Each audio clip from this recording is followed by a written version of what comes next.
অস্ট্রেলিয়াতে আসার জন্য আমরা লং টাইম ধরে প্রিপারেশন নিচ্ছি। এখন ধরেন আমরা এসওপি লিখলাম, সবকিছু লিখে আমরা এখন একটা অফার লেটার নিয়ে আসছি। এরপরে আমাদের কি কি স্টেপ নিতে হবে সেটাই আপনাদেরকে শেয়ার করব। যেই ডকুমেন্টস গুলো একদম কোর ডকুমেন্টস এবং এগুলো আপনার অবশ্যই আপনি আপনার কাছে রেডি রাখবেন। আইএলটিএস রেজাল্ট, পিটি অথবা আইএলস যে কোনো একটা রেজাল্ট, একাডেমিক যে কোনো ডকুমেন্টস হতে পারে, সেটা SSC certificate, HSC certificate, bachelor certificate, job থেকে আপনি যে রেজিগনেশন নিয়েছেন অথবা জবের যে এক্সপিরিয়েন্স লেটারটা আছে আপনি সেটা শো করতে হবে আপনাকে। এই সব ধরনের একাডেমিক এবং প্রফেশনাল ডকুমেন্টস গুলো আপনাকে রেডি রাখতে হবে।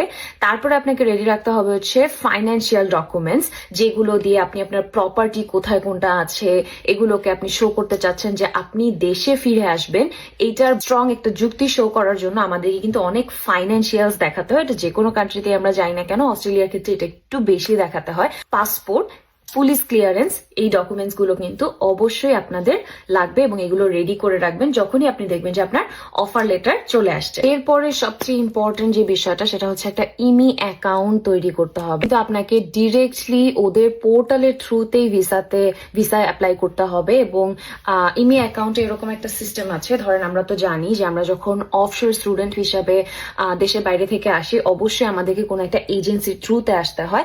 তো ইমি অ্যাকাউন্ট থেকে কিন্তু এমন ভাবে আপনি লিংক করতে পারবেন আপনার ইমি অ্যাকাউন্টটাকে আপনার এজেন্সির সাথে যে আপনার ভিসা প্রসেসিং কত দূর আছে, কিভাবে আছে, এটা বোথ স্টুডেন্ট এন্ড এবং এজেন্সি এন্ড দুইজনই দেখতে পারবে। যারা অস্ট্রেলিয়া সম্পর্কে রিসার্চ করেছি একটু হলেও আমরা জানি যে আমরা যখন স্টুডেন্ট ভিসাতে আসবো এটাকে বলা হয় হচ্ছে সাবক্লাস 500 ভিসা। এই সাবক্লাস 500 ভিসার আন্ডারে কিন্তু আমি এবং যদি আমার সাথে আমার স্পাউস আসে দুইজনই কিন্তু আমরা সাবক্লাস 500 এর আন্ডারে। তো এখানে আমরা যখন ইমি অ্যাকাউন্টে যাব, ইমি অ্যাকাউন্টে গিয়ে আমরা চেষ্টা করবো ওই ফর্মটা খুঁজে বের করার। Actually it's very straight forward and pretty much self explanatory.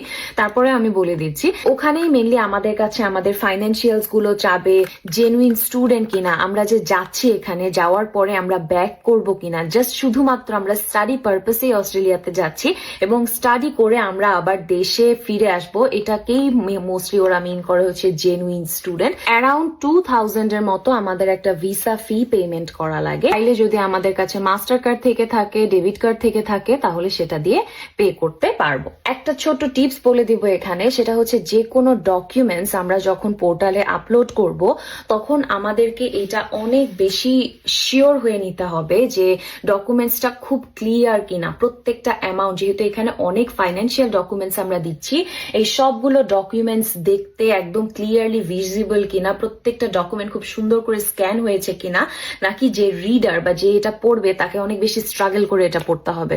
অবশ্যই খুব হাই কোয়ালিটি ক্যামেরা দিয়ে এটাকে আমরা স্ক্যান করব।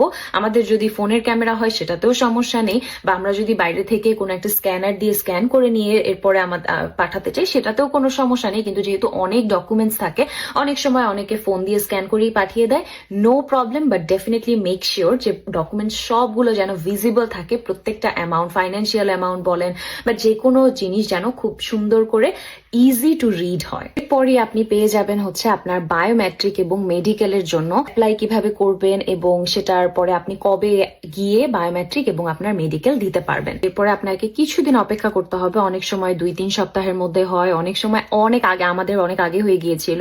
এটা আমরা রেগুলারলি আমাদের ইমি পোর্টালে চেক করতে থাকবো যে এটা কি হয়ে গিয়েছে কিনা, আমরা কি অ্যাপ্রুভ পেয়েছি কিনা। পরে আমরা যখন দেখবো যে আমাদের বায়োমেট্রিক হয়ে গিয়েছে, মেডিকেল হয়ে গিয়েছে, তখন আমরা যাব আমাদের নেক্সট স্টেপ। এটা হচ্ছে শুধুমাত্র আমাদেরকে এখন ওয়েট করতে হবে যে কখন আমাদের ভিসা কি গ্র্যান্ট হয়েছে নাকি হয়নি, মানে অ্যাকচুয়ালি রেজাল্টটা কি, আমরা কি অ্যাকচুয়ালি যেতে পারছি কিনা, ল্যান্ড করতে পারবো কিনা অস্ট্রেলিয়াতে।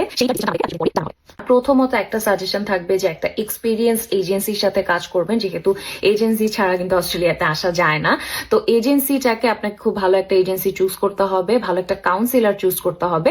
এরপরে তার সাথে বসে বসেই কিন্তু আপনাকে কাজগুলো করতে হবে। কয়েকটা যদি ইম্পর্টেন্ট পয়েন্ট বলি তাহলে হচ্ছে, যদি কোনো ডকুমেন্টস আপনার বাংলায় থেকে থাকে আপনাকে অবশ্যই সেটা ইংলিশে ট্রান্সলেট করতে হয় যখন আপনি ফাইন্যান্সিয়াল রেডি করবেন। আরেকটা বিষয় হচ্ছে, ধরেন কোথাও যদি আপনার নামের মিসম্যাচ থাকে, আপনার অথবা আপনার বাবার অথবা আপনার যে কোনো একজন স্পন্সর স্পন্সরের যদি নামের মিসম্যাচ থাকে, এগুলোকে আপনাকে ঠিক করতে হয়। এগুলো কিন্তু খুব ইজিলি ঠিক করা যায়, খুব একটা হ্যাসেল নেওয়া লাগে না।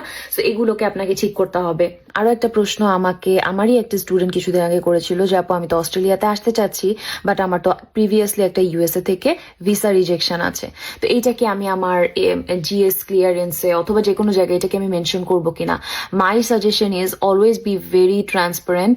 কারণ আপনি যদি ধরেন এটা বলেন নাই, কিন্তু অস্ট্রেলিয়ার প্রত্যেকটা মানে আপনি আসার পরে বুঝতে পারবেন যে এখানে সরকার আসলে আপনার প্রত্যেকটা জিনিসের খোঁজ খবর রাখে। এখানে আসার পরে আপনাকে কিছু কাজ করতে হয়, যেমন ইউএসআই বা আপনার স্টুডেন্ট আইডেন্টিফিকেশন নাম্বার, এটা ইউনিক স্টুডেন্ট আইডেন্টিফিকেশন নাম্বার বলে একটা জিনিস আছে এখানে, এটা আপনাকে সেট করতে হবে। মানে অ্যাকচুয়ালি আপনি যখন এখানে আসছেন তারপর থেকে আপনি অল দ্য টাইম কিন্তু সরকার দ্বারা ট্র্যাক হচ্ছে না। এটা আসলে বাংলাদেশের মতো জায়গা না।